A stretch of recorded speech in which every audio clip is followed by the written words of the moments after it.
Football is a team sport of 11 players, each having their responsibilities cut out for them. But some exceptional trios have managed to carve out devastating attacking dynasties within their teams. That being said, these are the greatest front threes in football history. Lionel Messi has been the star of the show since moving to Inter Miami this past summer. The Argentine legend was fresh off winning the Qatar 2022 World Cup with his countrymen when he helped his new team win the first trophy in their history. Now looking to dominate the MLS for the foreseeable future, Inter Miami owner David Beckham has fortified his team with the signing of Messi's longtime friend and former Barcelona teammate, Luis Suarez. As we all know, Suarez and Messi were part of the MSN trio that struck fear into the hearts of their opponents in the La Liga and across Europe. The two will be looking to form the same attacking partnership at Inter Miami. But what's a trio without a third man? That's where Leonardo Campana comes in. The talented attacker has impressed his bosses at Miami by scoring 11 goals last season. Now, with Suarez added to the fold, Inter's attack might just become the most formidable the MLS has ever seen. Messi makes another appearance on the list, but this time, it's with the great Ronaldinho and Samuel Eto'o. Now, any attack that has Messi in it is bound to be dangerous. It's even more dangerous when it includes a clinical finisher like Eto'o and a brilliant playmaker like Ronaldinho. The trio paired together at Barcelona from 2004 to 2008. That's 4 long years of tormenting opposition defenses with mind-joggling dribbles and finishes. At this time, Ronaldinho was the main attraction, and he was instrumental in helping Messi blend into Barcelona's first team. As for Eto'o, he was an already established finisher that could score goals out of nothing. The Cameroonian ended the 2005 to 2006 season as La Liga's top scorer, with a total of 26 goals, while Ronaldinho finished the season with 17 goals. At the time, Messi hadn't become the goal machine he is now known to be, but his dribbles and ability to get defenders sent off was key to Barca's success. Speaking of success, this next trio ensured that Manchester United would kick all their rivals to the curb. I'm talking about Wayne Rooney, Carlos Tevez, and Cristiano Ronaldo, who were thorough in front of goal to give Alex Ferguson what would be his last great run as Manchester United coach. The trio helped the Red Devils win the Premier League in the 2007 to 2008 season by securing victories in an impressive 27 out of 28 league matches. They also finished with a total of 87 points to beat a very strong Chelsea side to the chase. But domestic glory wasn't all that Rooney, Tevez, and Ronaldo helped Manchester United achieve that season, as they also scored the goals that won the UEFA Champions League for Ferguson's side. Thanks to this trio, the 2007 to 2008 season will go down as one of the best campaigns in Manchester United's history. This season could be compared to the 1998 to 1999 season, where United won their famous treble. Interestingly, the 2007 to 2008 campaign was Tevez's first season with United, and thanks to his 2 attacking partners, it turned out to be his best in England and in Europe as a whole. Unfortunately, this next devastating trio was not good enough to conquer the continent the way they dominated locally. As I have said before,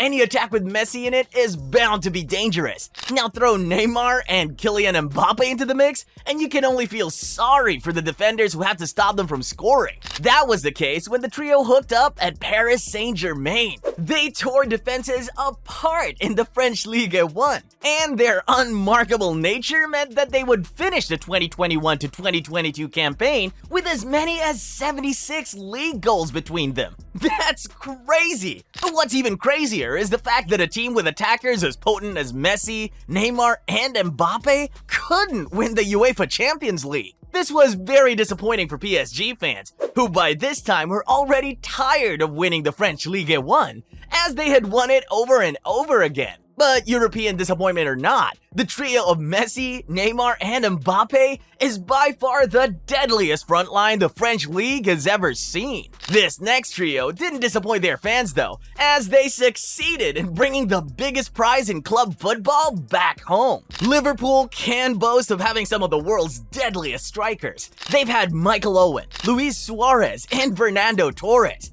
However, these guys weren't on the same team at the same time, and they certainly didn't wreak the same kind of havoc as Sadio Mane, Roberto Firmino, and Mo Salah when they played together. Mane, Firmino, and Salah played together for a total of 3 seasons. And when I say they were making mincemeat out of opposition defenders, that's exactly what I mean. They were so good together that their goals helped Liverpool reach 2 Championship League finals in the same period. The 2019 to 2020 season also saw the trio help Liverpool win their first league title in as long as 30 years. Let's just say manager Jurgen Klopp was an expert of managing Mane's skill, Firmino's craftiness, and Salah's superb finishing. Speaking of superb finishing, one member of this next trio just happens to be the greatest finisher of all time. Now, the BBC might be a British media outfit, but it was Real Madrid's BBC who were making all the headlines back in 2014.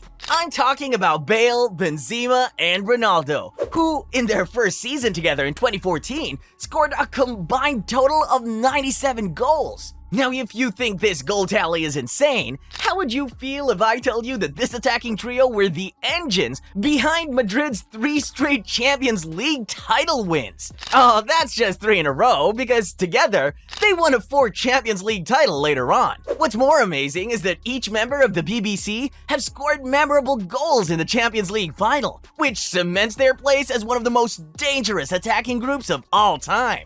Bale had superhuman speed. Benzema could spread the play brilliantly, and you dare not give Ronaldo a sniff at goal. Their individual and collective qualities proved they were good, but certainly not better than this next front three. You wouldn't be wrong to say that 2014 was the most competitive year in the Spanish La Liga, because while Real Madrid had the BBC, their fiercest rivals, Barcelona, had the MSN. Messi, Neymar, and Suarez make up these letters, and their partnership in front of goal meant there would be a lot of net shaking between them. Before this time, Suarez was the missing piece in Barcelona's puzzle, but once the Catalan secured his signature, it was hell for every defender in the Spanish league. The arrival of Suarez meant that the Uruguayan would become the point man. Messi would fall back into a more creative role, while Neymar would be free to run the entire forward area as he pleased. This worked like magic, as the MSN fired Barca to a historic treble in their first season together. Now, if you thought the BBC's 97 goal tally is impressive,